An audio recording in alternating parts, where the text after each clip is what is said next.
This is day 17 of reading through the entire Bible, Genesis chapters 21 and 22. Here we go. So both of these have a theme of faithfulness. The first chapter is God's faithfulness to people, and the second chapter is Abraham's faithfulness to God. Let's get into it. So chapter 1, God keeps his promise to Abraham and Sarah, and they give birth to a son. This is going to be the covenant child, and they name him Isaac.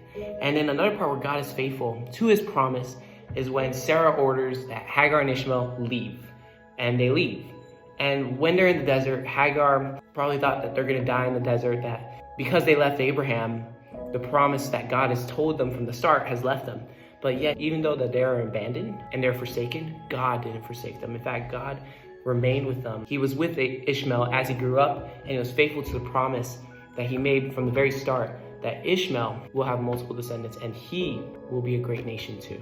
Chapter 22. In this chapter, everything that God and Abraham had dealt with together has led up to this one moment, which is where Abraham gets tested. And God asked Abraham to do the unthinkable, which is to sacrifice his own son. Crazy. But he's obedient to God. Because of his obedience to God, God see that he is faithful and true and has him not sacrifice his son.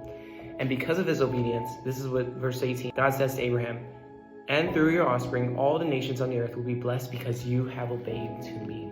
Abraham was faithful, and he had faith that even though this is the covenant son, he had faith that God could even resurrect him.